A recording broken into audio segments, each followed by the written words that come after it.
আসসালামু আলাইকুম, কেমন আছেন সবাই? আমি গতকাল রাতে জলপাইয়ের আচার দিচ্ছিলাম। তো সেই আচারের রেসিপিটা আপনাদের সাথে শেয়ার করছি। তো আমি আগে সরিষার তেল দিয়েছি। তারপরে সরিষার তেলে কাঁচা রসুন, আস্ত গোটা রসুন যেটা সেটা নিয়েছি। মানে কুয়াগুলা এড়িয়ে। তারপরে শুকনা মরিচ ভেঙে দিয়েছি, পাঁচফোড়ন আর আস্ত সরিষা দানা। এইটা দিয়ে আর আদা কুচি দিয়ে একটু ভালো করে ভেজে নিব। তো আমি একটু ঝাল বেশি খাবো, এইজন্য আমি ঝালের পরিমাণটাও বেশি দিয়েছি।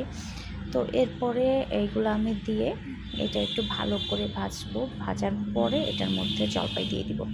আর আমি এটার সাথে জাস্ট হালকা একটু হলুদ দিব, কারণ হলুদ ছাড়া আচারের কালারটা ভালো আসবে না। তো আসলে আমার জলপাইয়ের আচার দেওয়াটা একটু অন্যরকম। আমি সবার মতন করে দিই না, আমার প্রসেসিংটা একটু অন্যরকম করে, কারণ আমি জলপাইটা হালকা সিদ্ধ করে একটু ভেঙে নিই, ভেঙে তারপর আচারটা দিই। তো যদি আপনারা আমার রেসিপি ফলো করতে চান সেটা করতে পারেন। আশা করি আমার রেসিপি ফলো করলে আপনাদের আচারটা খেতে টেস্ট হবে। আপনারা করে দেখতে পারেন আমার রেসিপিটা। তো এই যে আমি শুকনো মরিচগুলো ভেঙে দিলাম।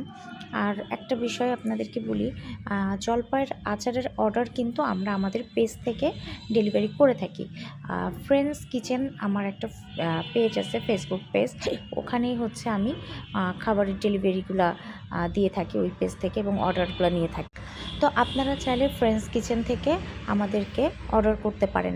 আচার, বিয়েবাড়ি বা কোনো প্রোগ্রাম, বার্থডে, অফিসিয়াল কোনো প্রোগ্রাম, সব প্রোগ্রামের অর্ডারগুলো আমরা নিয়ে থাকি। মানে ইভেন্ট ম্যানেজমেন্টের যে কাজটা সেটা আমরা করে থাকি। তো আপনারা চাইলে আমাদেরকে অর্ডারটা করতে পারেন। আর এই আচারগুলো শুধু বাসার জন্য তা না, এই আচারগুলো ডেলিভারির জন্য রেডি করা হচ্ছে। তো যদি আপনারা চান ফ্রেন্ডস কিচেন থেকে, অবশ্যই আপনারা জলপাইয়ের আচার অর্ডার করতে পারেন। শুধু জলপাই না, বোম্বাই মরিচের আচার, আমের আচার, তারপরে অনেক ধরনের আচার, মানে রসুনের আচার, তেঁতুলের আচার, এগুলো আমরা ডেলিভারি করে থাকি। চালতার আচার। তো আপনারা চাইলে আমাদের পেজে নক করে আচারের অর্ডার দিতে পারেন। তো এই যে আমি জলপাইটা ঢেলে দিলাম। তো আজকে আমি 2 কেজি জলপাই নিয়েছি। তো 2 কেজি জলপাই নিয়ে আমি কিভাবে আচারটা বানাচ্ছি সেটা আপনাদের সাথে শেয়ার করছি। যে আমি মানে একটু ভালো করে নেড়ে চেড়ে দিচ্ছি জলপাইটা। এরপরে হালকা একটু চিনি, লবণ আর হলুদের গুঁড়াটা দিয়ে দিব। আর চিনি যে যেরকমভাবে খেতে পছন্দ করে সে সেভাবেই অর্ডার করবেন। আর আমরা একটু কম চিনিটা ব্যবহার করছি এই আচারে, কারণ এই আচারটা যিনি অর্ডার করেছেন তিনি বলেছেন তার একটু টক ঝাল পছন্দ, টক ঝাল লবণটা। তো আমরা যেন চিনিটা একটু কম দিই, তো আমি সেই জন্য চিনিটা একটু কম দিয়েছি। তো আমি এখন একটু ভিনেগার দিয়ে দিচ্ছি।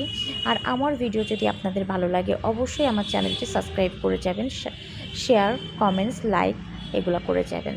ভালো থাকবেন সবাই।